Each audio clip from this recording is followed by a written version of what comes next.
Yo, yo, yo, what's up, everybody? This is your boy AC, LA Sports Live, with a very special early morning edition of LA Sports Live. Man, I've been trying to jump on, bro, but it's just been a lot of things. A lot of things been coming up.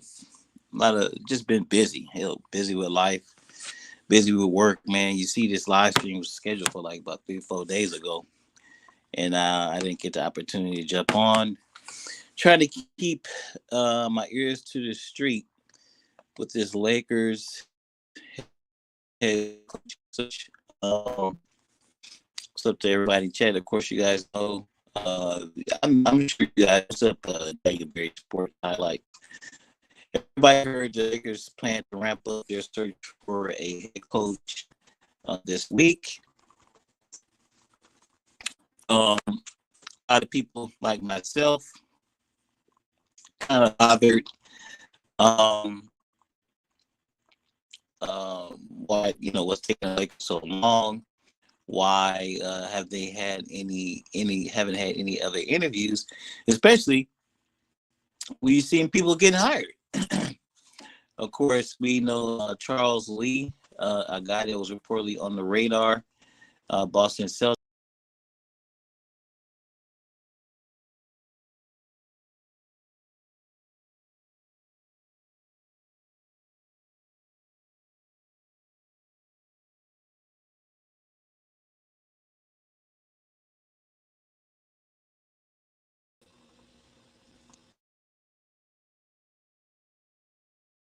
There we go, man.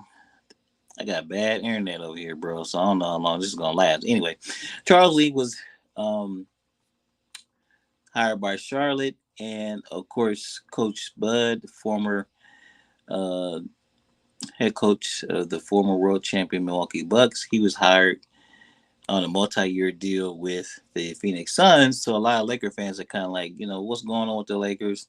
It's taking them so long. The other guys have been hired, and they haven't even started interviews yet. And so I've been doing a little digging, a little bit of research, and I think I have the answer as to why. The Lakers always move slow. It kind of appears that they're indecisive, but I've heard now after doing a little bit of digging as to why. What the holdup is. But anyway, let's just go over quickly some of the candidates who will supposedly interview this week, and then we'll get to the reasons why the Lakers are taking so long. Of course, we've heard. Let's see, Denver assistant coach David Adelman is supposedly on the short list. Minnesota assistant Micah Nori is on the short list. I've kind of just done a little bit of research and just went back and tried to find um, some interviews on YouTube to hear these guys, just kind of hear both of these guys, their point of view and their background, and kind of see their philosophy a little bit. It's interesting that Denver and Minnesota routinely let their assistant coaches talk to the media. The Lakers, at least under Darvin Ham, they never did that at all, and they didn't really do it under Frank Vogel either, unless he was out. Um, then you would hear Jason Kidd or Phil Handy speak, but very rarely. But anyway, but if you go on YouTube, you will see that the respective teams, they do make Micah and David be available for the media, and both of them, you can't really question their X's and O's or whatever. A lot of younger people love David Adelman. Um, Micah Nori, to me, well, he is a little bit older, and to me, man, I would probably what I know. I don't know shit about basketball, right? But anyway, just by listening to him talk, and I would say Coach Nori sounds a little bit more sure of himself. He seems to like to me he would be able to command the room a little bit better than David Adelman. Adelman is younger. Michael Nori, I think he's either 50 or about to turn 50. He's been around a long time, man. I just think that I don't know. That's just my opinion on it. on those two. Those seem to be the two front runners as far as if they're looking for a first time head coach. Now I'm hearing Sean Sweeney is on the short list to be interviewed by the Lakers. Also, Chris Quinn, and and then of course the people that everybody was talking about are dark horse. There is JJ Reddick, which a lot of people are saying he would be the favorite, and of course JJ Reddick is on the thumbnail. But for whatever reason, maybe it's because LeBron wants some or whatever. But what I'm hearing is JJ Reddick is one of the favorites, um, and the Lakers would not have any problems hiring him as their coach. Whatever reason. Um, but also, their number one candidate is still, and here's the reason why things are kind of, moving slowly is, according to what I'm hearing, their number one candidate and their number one choice is still Ty Lue. Now, we know that this was brought up a week ago or so, or whenever Darvin was let go, and I believe the Clippers were just eliminated from the playoffs, and Tyler was asked, and he did speak on it and said he was flattered, but he wants to stay with the Clippers. But he has yet to sign an extension with the Clippers. Um, we heard that, like I said, that he wants to stay with the Clippers long term, and the Clippers said they want to keep him long term, but he hasn't signed an extension yet. We heard, we heard that the Lakers were potentially interested in Mavs head coach Jason Kidd. What happened? The Mavs quickly went out and signed Jason Kidd to an extension. And it was another coach. I can't remember who it was. Let's see. I'm trying to remember who it was. It was another coach that they were interested in. And that team quickly moved and signed that coach to an extension. So the interesting thing there is that, Ty Lue is the number one. It probably will be the toughest deal to get done because uh, Ty Lue's no dummy. He's going to want to get paid, and he's not just going to take anything. And why would you just take anything from the richest owner in the NBA? So I think if indeed the Clippers do sign Ty Lue to an extension, it's going to be a mega deal. And if Coach Bud can get $10 million a year, I really do believe that Ty Lue is going to get a deal. He's going to get some kind of package that's pretty much going to lock him down with the Clippers for the rest of his career. And I made a joke about it. And I said, Ty Lue, if you follow me on Twitter, I said Ty Lue is about to get Steve Ballmer for $100 million. And hell, if Coach Bud can get, I think what Coach Bud got, $40 million or $50 million. I think it was a 4-year deal, $40 million. But I made a joke saying that he's going to get $100 million from Ballmer. But he might not get $100 million. But I think Ty Lue's going to sign a very lucrative deal to stay with the Clippers. And but if it doesn't happen, the Lakers would be right there to swoop on in.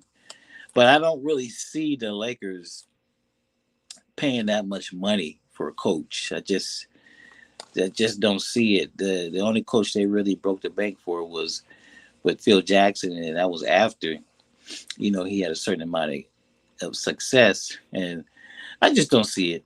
You guys might think something different, but I just don't see them paying that much money for a coach because it's just not how they roll. So maybe that'll get done sometime this week. Extension for Ty Lue and the Clippers.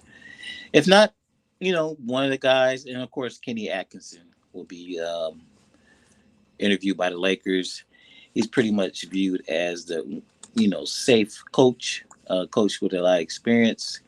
Has had head coaching experience, has had plenty experience as an assistant, most notably with the former world champion Golden State Warriors. So I think he's kind of viewed as a safety net pick If if you're not too sure about some of these first time guys, you can fall back to Atkinson, because he's coached some of the better players in the league. Um, well, he was in Brooklyn, so I think he coached those guys, and of course, he's coached the Warriors, so he's coached some of the best players in the league. Um, but if you read some of the reports, um, for whatever reason, man, the Lakers, I don't, they're saying that they would be comfortable, wouldn't have any problems hiring JJ. Now, if they hire JJ, they would probably help him fill out his staff with some coaches who have experience, head coaching experience. I think they kind of learned their lesson with some other coaches in the past who hired assistants with not that much experience. And thinking back on it, it's probably intentionally because they wouldn't want to hire nobody to be on their staff with a whole lot of experience just in case their ass is getting hot water. And that's another reason why I think Darvin Ham hired the people he hired. He hired all these people. They got experience, but you hadn't even never heard of them before, other than for the most part, other than Phil Handy and Chris Gent. But no, nobody's checking for Chris Gent. But anyway, you guys follow what I'm saying. But ought to be interesting, man. Hopefully, I went back 2 years ago and to see exactly when Darvin Ham was hired. Darvin Ham was hired early June, so we got a couple more weeks.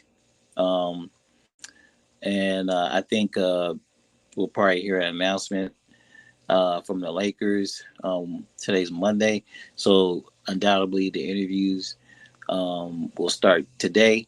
And from what I'm told, um, Rob Palinka and the younger Bus brothers are down at the camps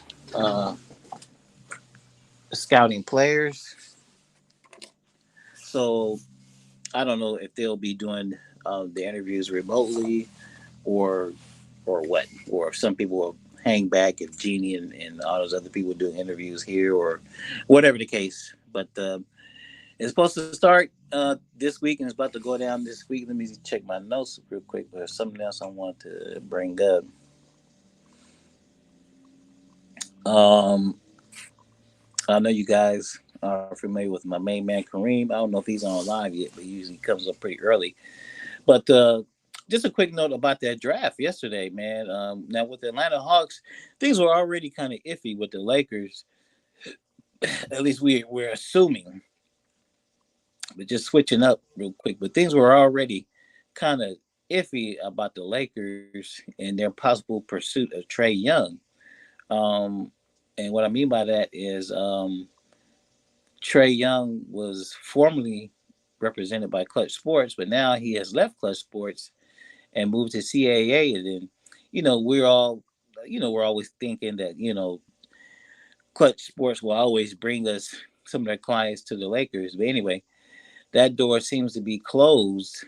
But now with the Hawks getting the number one pick, you know, that might change the trajectory that they're moving in. It might change Trey Young's thinking. He might decide he wants to stay around a little bit longer to see who the Hawks pick up.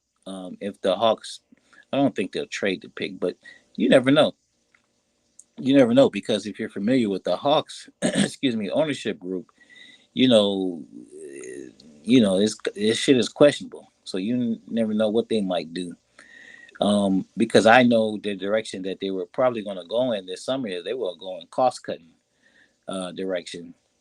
Um, According to if you're interested in the Hawks basketball, you could check out We Talk Hawks on YouTube. So I've been listening to them ever since we were thinking about doing the Dejounte Murray trade. But anyway, um, this may change the whole trajectory that the Hawks are going to move in because they got the number one pick. So they might see a difference maker in the draft, and it might convince Trey to stay around, or it might make them more comfortable. It could go either way. it can make them more comfortable with trading Trey. And but of course, that may not necessarily mean that he will go to the Lakers. Or it can make them just depend on who the player who they draft and what they think the fit will be. But or like I was gonna say, they might make them more comfortable with trading DJ Dejounte Murray. So you just really don't know what's gonna happen, man. Things as the days and weeks go by, that this situation uh, can change drastically. So we just have to stand by and wait and see. And of course, I just never Donovan Mitchell would be nice, but I just never thought that he was a real option. Simply because I don't think the Cavs would be interested in trading um, him to the Lakers, given the history with Dan Gilbert and LeBron James. That was my thoughts on it. So, we'll see. I know we'll get some more news coming in this week, guys. I know it's hell of a early. It's 3:53 a.m. for me. I do work nights, so I'll be up. What's up, Barry Brown? Uh, I believe it's gonna be JJ too, man. I don't know, man. The Lakers. That I don't want. I don't really want to go into a long thing, man. But it's just some of these things that's going on. You can almost kind of predict what's going to happen, and it's not always good. It's not always good, and it's not always the that we think they should, man. But you know, when you have a player like the caliber of LeBron James, and I know everything about LeBron James is just everything that comes along with him, man. The Lakers are just going to move a little bit different because, um, I'm sure they're committed to winning, but I believe their number one priority is to preserve the cash cow, and which is LeBron James. So I believe the Lakers are um, committed to winning, but that's not number one. The number one is preserving the cash cow, and that's the king, LeBron James. And if he continues to be the number one priority, that just means things are not gonna, they're just gonna be a little bit different because you got to look at LeBron's contract, you got to look at LeBron's age, you got to look at the fact that okay, you can argue he's the best player, second best player, whatever you want to, however you want to say it. But the bottom line is, you're going to be limited um, when your best player is going to be pushing 40, and that's even though LeBron's still playing at elite level, man. It's just you. There's no way. It. I hate to say it because you guys know I'm a diehard Laker fan. Was speaking to my main man, Lakers over everything. It's like, man, we just had a candid, harsh conversation the other day. It's like, man, let's just be real with each other, man. You cannot expect to contend in this league when one of your superstar players is 40. I mean, come on, man. Let's look at let's look at the teams left in the playoffs. All of them. I don't even have to name all the damn teams. None of them have star players. Do any of them have star players over 30? Okay, let's see. Dallas. Okay, Kyrie's over 30. Luca is not. Let's go. Who else? Minnesota. Hell no. Let's go. Who else is left? Let's go. Boston. Hell no. Any of their star players over 30? Hell no. None of them. Indiana. Any star players over 30? LeBron's 40. And I'm just trying to think if any of these teams have star players over 30, and they don't. So, and I know I missed some teams. Let's see who else you got left in the playoffs. Shit, I got my computer's offline. But these teams don't even have, they don't even have star players over 30. And LeBron's pushing 40, man. So Laker fans, we just have to be realistic, man. In case, unless the Lakers get incredibly lucky with matchups and things of that nature, it's going to be difficult. going to be difficult. Um, you know, it's going to be difficult either way. And quite honestly, if they look to trade for another star player, quite honestly, other teams got better packages to offer. So, it is what it is. Real quick about the roster, and then I'm a Jet. To me, as the weeks go by, and a lot of things keep happening that don't necessarily follow, or go in the Lakers' plans, I think it's more and more likely. You guys stay tuned for this. I think it's more and more likely that we might see D'Lo again in the Lakers uniform. I think it's more and more likely. There are some teams out there with money that could potentially offer more, and he could just leave, on his own without getting compensation from for the Lakers. But um, I'm just looking at him, and it's not really a picture perfect match with D'Lo and some of these teams that do have the cash. I'm pretty sure he will opt out, but it doesn't necessarily mean that he will leave. But I'm pretty sure he will opt out. And I'm gonna say it right now, man. At this point, I really do believe it's 50-50 that D'Lo will opt out, and then he will end up being on the Lakers again. And then they're gonna have to give him a pay. They will have to give him a pay raise, and it will probably be a multi-year contract. At least two. At least two. It might be the same type of deal that he signed last off season. Another 1-1. But whatever the case is, I just be prepared for that. And I don't, we don't hate D'Lo. We just know his limitations, and we just know he's not exactly amongst. When it comes down to it, he's not he's not in the upper echelon of elite guards in his league. He's in the next tier. And in order to compete and be competitive in this league, come playoff time, you gotta have elite play in the backcourt. So anyhow, I just think it's more and more likely that we're going to see D'Angelo in the Laker uniform, and we'll see. We'll see. Anyway, guys, I'm gonna go ahead and cut this short. I don't know. I got bad reception over here, so I don't know how the feed is coming out. But I just want to jump on with you guys and touch bases and talk about what's going on. And if we get any important updates, I'll bring them to you later on today.